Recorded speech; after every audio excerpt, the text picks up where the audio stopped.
அவனை சொல்லி நிறுத்துங்களேன்டா. அவன் நிறுத்துற அந்த லூசுக்கு மட்டும் வந்துட்டே இருக்கான் போடுறா. வர நிறுத்துற அவனை.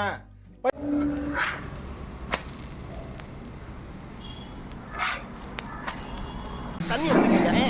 அத தோசைக்கல்ல ஊத்தி அதுக்குன்னு வழக்கமா ஒரு விளக்கமா வச்சிருக்கீங்கல்ல? ஆமாங்க. அத அடிப்பக்கமா திருப்பி சரிங்க. வரட்டுன்னு ஒரு 4 இழுப்பு இழுத்து சரிங்க. நல்லா கழுவி விட்டுருங்க. சரிங்க. ஒரு கிண்ண நிறைய மாவு எடுத்து பெரிய ரவுண்டாவும் இல்லாம சின்ன ரவுண்டாவும் இல்லாம சரிங்க. பொதுவா ஒரு ரவுண்ட ஊத்தி 4-5 வெங்காயத்தை போட்டு பொடியா நறுக்கி அப்படியே மேலாப்ல பரபர தூவி விட்டு சரிங்க. ஒரு நீளமான கேரட் அதையும் பொடியா நறுக்கி சரிங்க. அப்படியே மேலாப்ல பரபர தூவி விட்டு பொடி இருக்கு அத அப்படியே அள்ளி மலை சாரல் மாதிரி அதையும் மேலாப்ல பரபர அப்படியே பேய விட்டு ஒரு 16 கரண்டி நெய் எடுத்து சரிங்க. அதுல 6 கரண்டி நெய்ய உள் சைடு அப்படியே லேசா விளாவி விட்டு சரிங்க. 10 கரண்டி நெய்ய தோசைக்கு வெளி சைடு அப்படியே மேலாப்ல விளாவி விட்டு சரிங்க. சரிங்க.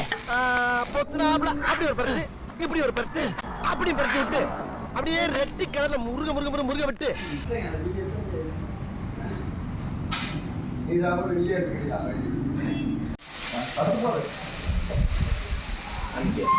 நான் ஓடிது